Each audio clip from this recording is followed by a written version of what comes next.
Hello, everyone, and welcome back to English Speakology 2.0, the channel where we help you speak English clearly, confidently, and professionally. I'm Alex. And I'm Ryan. Today we are talking about something very modern and very important, remote work challenges and the professional vocabulary you need to discuss them effectively. Remote work has changed the way we communicate. Many professionals now work from home, in co-working spaces, or even while traveling. Because of this shift, we need specific language to describe digital collaboration, connectivity problems, and virtual office life. Exactly. In today's episode, we will help you navigate the friction of digital collaboration by mastering nuanced terminology for connectivity issues, asynchronous workflows, and even virtual fatigue. We will bridge the gap between casual speech and corporate precision. Instead of saying simple phrases like, "the internet is bad," you will learn to say, "we are experiencing intermittent connectivity issues." That sounds much more professional. This linguistic toolkit can transform frustrating technical problems into calm, seamless, and professional communication. Let's begin with a simple question. What is remote work? Remote work refers to a professional arrangement where employees perform their job duties outside of a traditional office environment. Yes, you might also hear the term distributed workforce. A distributed workforce means that team members are located in different geographical locations but collaborate digitally. Another common phrase is hybrid model. A hybrid model combines remote work and in-office work. Employees may work from home some days and go to the office on other days. When discussing remote work professionally, it is helpful to use phrases like flexible work arrangement or location-independent role. These expressions sound precise and polished. Instead of saying, "I work from home," you could say, "I operate in a fully remote capacity." This creates a more corporate tone. One of the most common remote work challenges is connectivity issues. However, in professional settings, we do not simply say, "My Wi-Fi is slow." That's right. We might say, "I'm experiencing bandwidth limitations." Bandwidth refers to the maximum rate of data transfer over an internet connection. Another useful phrase is unstable connection. For example, "I apologize if my audio cuts out. I seem to have an unstable connection." You may also hear intermittent disruptions. This means the problem happens occasionally, not constantly. Let's imagine a meeting scenario. I'm speaking and suddenly my voice disappears. Instead of saying, "Can you hear me? Hello, hello," I can say, "It seems there may be an audio lag on my end." That sounds calm and professional. Audio lag refers to a delay between speaking and hearing the sound. Another phrase is overlapping audio. This happens when two people speak at the same time in a virtual meeting. In that situation, you can say, "I apologize for the overlap. Please go ahead." This shows awareness and professionalism. There is also the term frozen screen.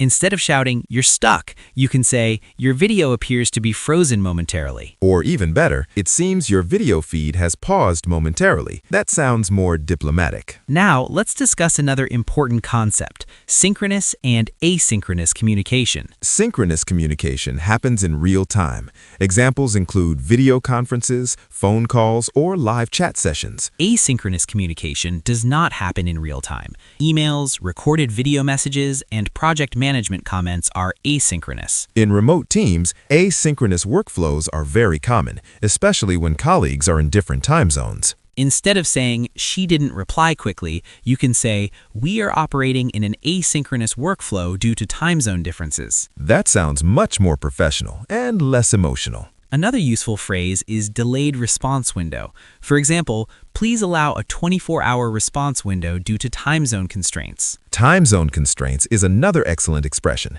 It shows that the delay is not personal, but logistical. Digital collaboration requires structure. You might hear phrases like project alignment, workflow optimization, and cross-functional coordination. Cross-functional coordination refers to collaboration between different departments, such as marketing, finance, and product development. In virtual meetings, clarity is very important. Instead of saying, "I'm confused," you could say, Could you please clarify the deliverables? Deliverables are the tasks or outputs that must be completed.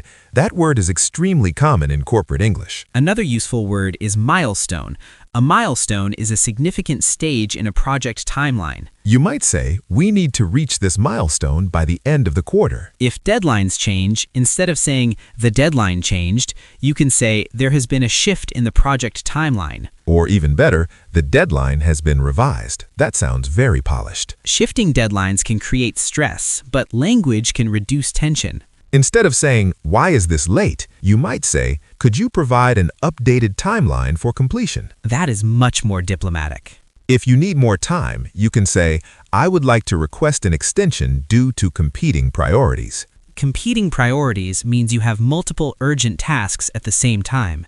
Another phrase is resource constraints. This means there are limited people, tools, or time available. For example, due to current resource constraints, we may need to reassess the timeline. Let's talk about something very real, virtual fatigue. Virtual fatigue, sometimes called Zoom fatigue, describes the exhaustion people feel after too many online meetings. In professional settings, you might say, we may want to streamline our meeting schedule to reduce virtual fatigue. Streamline means to make something more efficient. Another useful phrase is cognitive overload. This means too much information at once. Instead of saying there are too many meetings, you can say our current meeting cadence may be contributing to cognitive overload. Meeting cadence refers to how often meetings occur. Now, let's practice transforming casual language into professional language. Casual, the call dropped. Professional, it appears the call was disconnected unexpectedly. Casual, you're cutting out. Professional, your audio seems to be breaking up intermittently. Casual, I can't open the file. Professional, I'm encountering difficulty accessing the shared document. Notice how the professional versions sound calm, specific, and solution-oriented. Tone is very important in remote work because we lack body language and physical presence. That is why phrases like, just to clarify, to ensure alignment, and for transparency are useful. For transparency means you are sharing information openly and honestly. Instead of saying, you didn't tell me, you can say, I may have missed that update. Could you please elaborate? That removes blame and keeps the conversation constructive. Miscommunication happens more often in remote settings because we rely heavily on written messages. Without facial expressions or tone of voice, messages can be misunderstood. Instead of saying, you misunderstood me, you can say, there may have been a misalignment in our understanding. That phrase removes blame and focuses on the issue rather than the person. Another useful phrase is, let's recalibrate our expectations. Recalibrate means to adjust carefully. For example, it seems our expectations may differ. Let's recalibrate to ensure alignment moving forward. If a message sounds unclear, you can say, could you provide additional context? Context means background information that helps clarify the situation. You might also say, I want to ensure we are on the same page. This is a very common business expression that means everyone shares the same understanding. Virtual meetings require structure and clarity. Without structure, meetings can become unproductive. Instead of saying, let's just talk about everything, you can say, let's outline the agenda before we begin. An agenda is a list of topics to discuss. A structured agenda improves meeting efficiency. Another key phrase is, let's allocate time accordingly. Allocate means to assign or distribute time or resources. If someone speaks too long, you can say, in the interest of time, let's move to the next item. That sounds polite and professional. If participants speak over each other, you might say, let's avoid overlapping audio and allow each speaker to finish their point. At the end of a meeting, summarizing is crucial. Instead of saying, so yeah, that's it, you can say, let's recap the key takeaways and action items. Action items are tasks assigned to specific individuals after the meeting. You might also say, to ensure accountability, we will document these action points in the shared workspace. Reviewing remotely requires careful wording. Written feedback can sometimes sound harsher than intended. Instead of saying, this report is wrong, you can say, there are a few areas in this report that may require further refinement. That sounds constructive rather than critical. Another phrase is, I appreciate the effort you put into this. Starting with appreciation builds positive rapport. If you need revisions, you might say, could we revisit this section to ensure it aligns with our objectives? Aligns with our objectives is a very professional phrase. When receiving feedback, instead of saying, that's not fair, you can say, thank you for the feedback. I will incorporate these suggestions moving forward. That demonstrates professionalism and openness to growth. Conflict can happen in any workplace, including remote environments. The difference is that digital communication can amplify misunderstandings. Instead of saying, you're wrong, you can say, I see your perspective, but I have a slightly different viewpoint. That phrase acknowledges the other person's opinion while expressing disagreement politely. Another useful phrase is, let's find common ground. Common ground means shared interests or agreement. If tensions rise, you can say, perhaps we should continue this discussion offline. That means discussing privately rather than in a group meeting. You might also say, let's approach this collaboratively rather than competitively. That encourages teamwork instead of conflict. In remote work, productivity is often measured by output rather than physical presence. Instead of saying, I'm busy, you can say, my current workload is at full capacity. Full capacity means you cannot take on additional tasks. If you need to prioritize,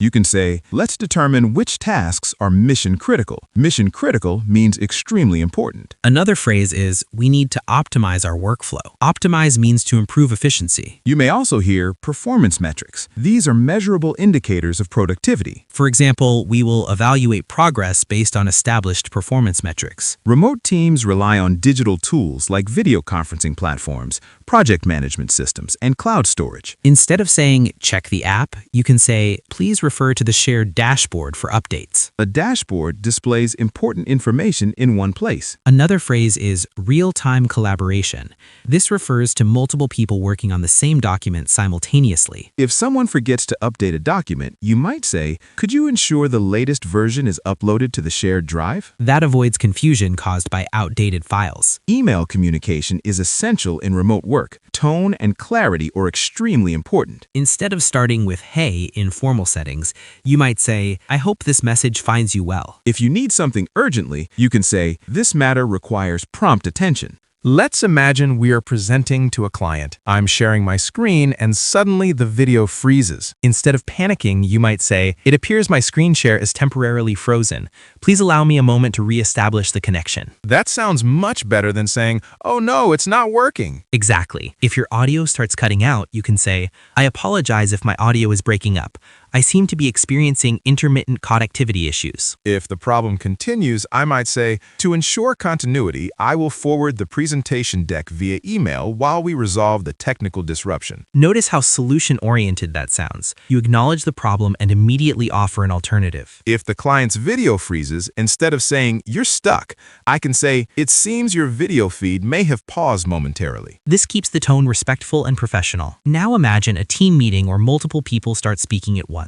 Instead of saying stop talking, you might say let's pause for a moment to avoid overlapping audio. Then you can add, please go ahead and finish your point and then we'll move to the next speaker. That demonstrates leadership and structure. If someone interrupts unintentionally, you can respond by saying, I appreciate your input. Let me briefly complete my thought, and then I'd be happy to hear your perspective. That keeps the discussion respectful without escalating tension. Now let's discuss a common remote challenge, delayed responses due to time zone differences. Imagine you're waiting for important feedback and the colleague hasn't replied. Instead of saying, why haven't you answered, you can say, I understand we are operating across time zones.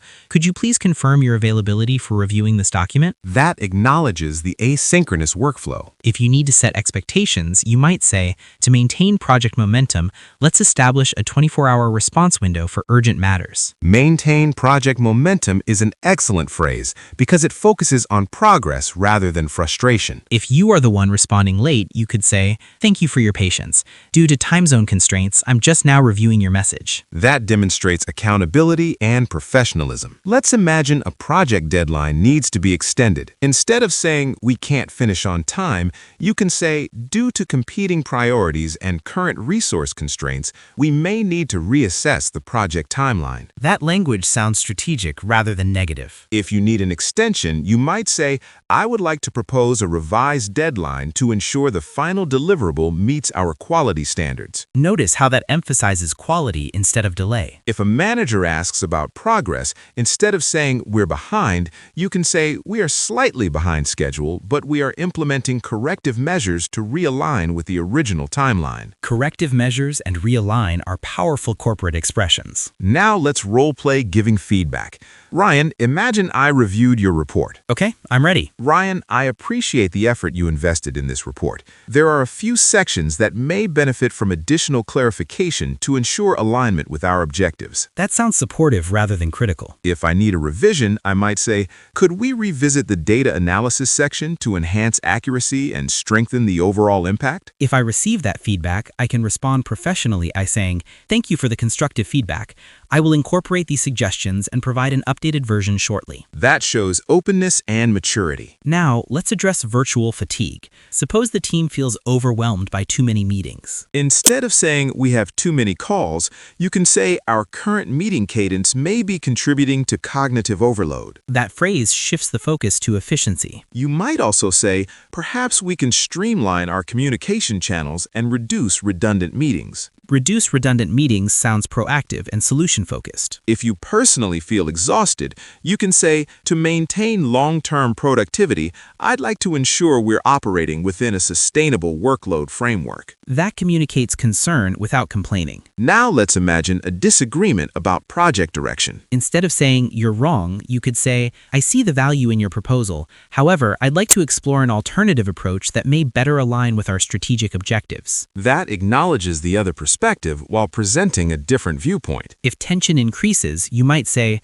let's take a step back and identify areas of common ground. If necessary, you can suggest, perhaps we should continue this discussion in a smaller group setting to ensure a more focused conversation. That prevents conflict from escalating publicly. Now, let's imagine I'm leading a remote team. Go ahead, Alex. Team, I want to emphasize the importance of proactive communication. If you anticipate delays, please notify the group in advance so we can adjust accordingly. That sets clear expectations. I might also say transparency and accountability are key pillars of our distributed workforce. That reinforces corporate values. Instead of saying work harder, I could say let's focus on optimizing our workflows and achieving measurable outcomes this quarter. That sounds motivating and strategic. Let's combine everything in one short, integrated conversation. Great idea. I'll start. Ryan, I noticed the client presentation experienced some technical disruptions earlier. Could we schedule a follow-up session to ensure clarity? Absolutely. I'll also share the revised slide deck to maintain transparency and reinforce key takeaways. Thank you. Additionally, given our asynchronous workflow, let's confirm availability across time zones before finalizing the schedule. Agreed. I'll circulate a scheduling poll and establish a clear response window. Perfect.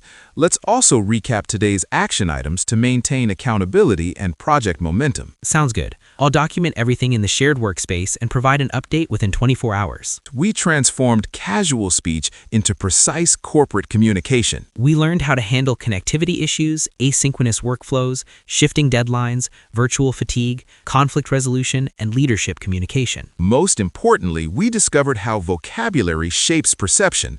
Professional language creates confidence, clarity, and credibility. When you master these expressions, you don't just solve technical problems. You demonstrate composure, emotional intelligence, and leadership in a digital office environment. Thank you for joining us on English Speakology 2.0. Keep practicing, keep refining your vocabulary, and keep elevating your professional English. We'll see you in the next episode.